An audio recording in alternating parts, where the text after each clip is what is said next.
Hello दोस्तों, आज दिनांक 2 नवंबर 2024 दिन शनिवार, कार्तिक मास शुक्ल पक्ष प्रतिपदा। अब खबरें विस्तार से। मल्लिकार्जुन खड़गे के चुनावी वादों पर दिए बयान पर पीएम नरेंद्र मोदी ने शुक्रवार को पलटवार किया। प्रधानमंत्री मोदी ने सोशल मीडिया पर लिखा, कांग्रेस को यह बात अब समझ में आ रही है कि झूठे वादे करना तो आसान है, लेकिन उन्हें सही तरीके से लागू करना मुश्किल या नामुमकिन है। पूर्वी लद्दाख में भारत चीन बॉर्डर पर भारतीय सेना ने 1 नवंबर से पेट्रोलिंग शुरू कर दी है।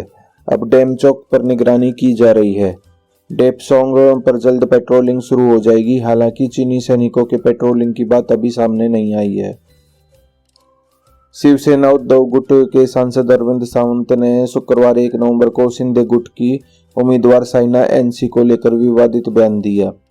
इसके खिलाफ साइना ने मुंबई के नागपाड़ा पुलिस स्टेशन में एफआईआर दर्ज कराई और कार्रवाई की मांग की। दरअसल सावंत से शुक्रवार को साइना एनसी के चुनाव लड़ने पर सवाल किया गया था, जिसके जवाब में उन्होंने कहा, हमारे यहाँ चुनाव में इंपोर्टेड माल नहीं चलता, ओरिजिनल माल चलता है। इसके जवाब में साइना ने एक्स पर पोस्ट करते हुए कहा, मैं महिला हूँ, माल नहीं। हरियाणा विधानसभा चुनाव में धांधली के आरोप वाली शिकायत खारिज होने के बाद शुक्रवार को कांग्रेस ने चुनाव आयोग को जवाब दिया। कांग्रेस ने पत्र लिखकर आरोप लगाया कि चुनाव आयोग ने उसकी शिकायतों का स्पष्ट जवाब नहीं दिया। जांच के नाम पर खानापूर्ति की गई। चुनाव आयोग ने खुद को क्लीन चिट दी है। हमें नहीं पता कि आयोग को कौन सलाह दे रहा है, लेकिन ऐसा लगता है कि आयोग यह भूल गया है कि यह संविधान के तहत स्थापित एक निकाय है। अर्थशास्त्री और प्रधानमंत्री मोदी की आर्थिक सलाहकार परिषद के अध्यक्ष डॉक्टर विवेक देबरॉय का शुक्रवार को निधन हो गया। वे 69 साल के थे। एम्स दिल्ली की ओर से जारी बयान में कहा गया कि उन्हें आंतों से जुड़ी बीमारी थी। सुबह करीब 7 बजे उन्होंने अंतिम सांस ली। राजधानी दिल्ली की हवा एक बार फिर जहरीली हो गई है। यहाँ time air quality index AQI देर रात 400 के पार चला गया। 1 नवंबर को सुबह करीब 6 बजे दिल्ली AQI 391 दर्ज किया गया। देश के 10 सबसे प्रदूषित शहरों की बात करें तो इनमें 9 उत्तर प्रदेश के हैं। 31 अक्टूबर की शाम देश भर में दिवाली मनाई गई। श्रीनगर से लेकर कन्याकुमारी तक दिवाली के मौके पर लोगों ने अपने घरों, मंदिरों और ऑफिस को दियों और लाइटों से रोशन किया। गणेश और लक्ष्मी पूजन के बाद लोगों ने पटाखे जलाए। दिल्ली के सादरा इलाके में दिवाली सेलिब्रेशन के दौरान 40 साल के शख्स आकाश शर्मा और उनके भतीजे की गोली मारकर हत्या कर दी गई। इसमें उनके 10 साल का बेटा भी घायल हुआ, जिसका अस्पताल में इलाज चल रहा है। घटना का CCTV फुटेज भी सामने आया है। जम्मू कश्मीर यूनियन टेरिटरी के 5वें स्थापना दिवस पर गुरुवार को श्रीनगर में ऑफिशियल इवेंट आयोजित किया गया था, जिसमें सत्ताधारी पार्टी नेशनल कॉन्फ्रेंस और कांग्रेस के विधायकों ने बहिष्कार किया। आंध्र प्रदेश के एलुरु में स्कूटी से जा रहे 3 लोगों के पास पटाखों में अचानक ब्लास्ट हुआ। इसमें एक शख्स की मौत हो गई। ब्लास्ट के समय सड़क पर खड़े 3 लोग समेत कुल 6 घायल हुए। इनका अस्पताल में इलाज चल रहा है। घटना दिवाली के दिन घटी और इसका CCTV वीडियो सामने आया है। दिल्ली की मुख्यमंत्री आतिशी ने शुक्रवार को मुख्य सचिव को छठ पूजा की छुट्टी के लिए पत्र लिखा है। पत्र में छठ पूजा को राजधानी दिल्ली के लोगों के लिए महत्वपूर्ण त्योहार बताया गया है। इसके बाद 7 नवंबर 2024 को छठ पूजा के मौके पर सार्वजनिक छुट्टी घोषित की गई है। राहुल गांधी ने कहा कि दिल्ली का 10 जनपद उन्हें ज्यादा पसंद नहीं है, क्योंकि यहीं रहते हुए उनके पिता राजीव गांधी की मृत्यु हुई थी। उन्होंने दिवाली के मौके पर कुछ पेंटर और कुम्हार परिवारों के साथ बातचीत करने से जुड़े अपने एक वीडियो में यह बात कही। पंजाबी सिंगर AP ढिल्लों के घर के बाहर फायरिंग के मामले में कनाडा पुलिस ने एक युवक को गिरफ्तार किया है। कनाडा पुलिस का मानना है कि इस मामले में फरार दूसरा आरोपी भारत भाग गया है। यह घटना करीब 2 महीने पहले 2 सितंबर को हुई थी। कानपुर में दिवाली पर मंदिर के दिए से घर में भीषण आग लग गई। हादसे में बिजनेसमैन पति पत्नी समेत नौकरानी की मौत हो गई।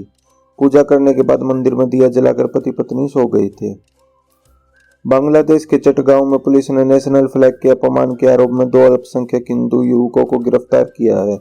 इन पर चटगांव के न्यू मार्केट में आजादी स्तंभ पर नेशनल फ्लैग से ऊपर भगवा ध्वज फहराने का मामला दर्ज किया गया है। इस मामले में अन्य 17 लोगों को भी आरोपी बनाया गया है। पाकिस्तान के राष्ट्रपति आसिफ अली जरदारी बुधवार को दुबई में एक हादसे का शिकार हो गए। पाकिस्तानी न्यूज वेबसाइट दी डॉन के मुताबिक दुबई एयरपोर्ट पर प्लेन से उतरते समय उनका पैर फिसल गया और वे गिर गए।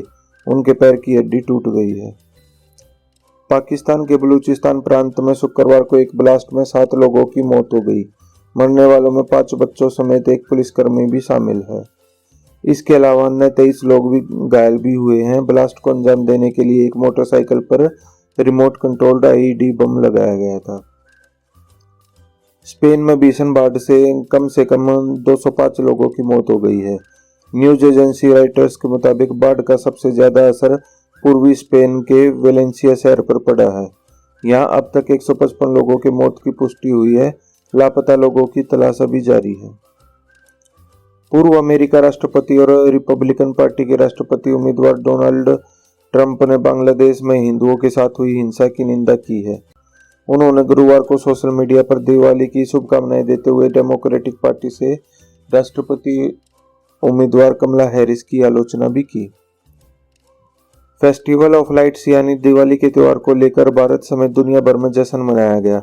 इस दौरान दुनिया के प्रमुख नेताओं ने दिवाली का त्योहार मनाया और शुभकामनाएं दी। अमेरिका में राष्ट्रपति पद की प्रत्याशी कमला हैरिस ने पेंसिल्वेनिया में के एक मंदिर में दिवाली मनाई। नेपाल के केंद्रीय बैंक नेपाल राष्ट्र बैंक ने चीन की एक कंपनी को 100 रुपए के नए नेपाली नोट छापने का कॉन्ट्रैक्ट दिया है। न्यूज एजेंसी पीटीआई के मुताबिक इन नोटों पर बने नक्शे में भारत के लिपुलेख, लिपियांतुरा और कालापानी इलाके को नेपाल का हिस्सा दिखाया गया है। भारत और चीन की सेना ने गुरुवार को दीपावली के अवसर पर एक दूसरे को मिठाई बांटी। पूर्वी लद्दाख में हॉट स्प्रिंग्स काराकोरम पास दौलत बेग ओल्डी से लगे लाइन ऑफ कंट्रोल पर दोनों देशों के अफसरों ने एक दूसरे को मिठाई खिलाई और दीपावली की बधाई दी। अमेरिकी चुनाव में बाइडेन के ट्रंप समर्थकों को कचरा कहने पर पॉलिटिक्स तेज हो गई है। अमेरिका के पूर्व राष्ट्रपति डोनाल्ड ट्रंप बुधवार शाम को विस्कॉन्सिन में प्रचार करने गए थे। यहां वे लाल टोपी और सफाई कर्मी की जैकेट पहने कचरे वाले ट्रक में बैठे नजर आए। बुधवार को पड़ोसी मुल्क पाकिस्तान में भी दिवाली का जश्न मनाया गया। पाकिस्तान के पंजाब प्रांत की मुख्यमंत्री मरियम नवाज हिंदुओं और सिखों के साथ सेलिब्रेशन में शामिल हुई। सीएम मरियम ने दीपक जलाकर कार्यक्रम की शुरुआत की, साथ ही वर्चुअल आतिशबाजी भी की। पंजाब के मोहाली शहर में दिवाली पर करीब 20 लोग पटाखे चलाते समय झुलसे हैं। इनमें से अधिकतर बच्चे शामिल हैं। कुछ लोग इलाज के लिए सिविल अस्पताल भी पहुंचे थे, जिन्हें तुरंत इलाज देकर घर भेज दिया गया। वहीं एक स्कोडा कार समेत 6 जगह आग लगने के मामले भी सामने आए हैं। तो दोस्तों, आपको हमारी ये वीडियो कैसी लगी? अगर आपको हमारी ये वीडियो अच्छी लगी हो तो लाइक, शेयर, सब्सक्राइब करना ना भूलें। Thanks for watching.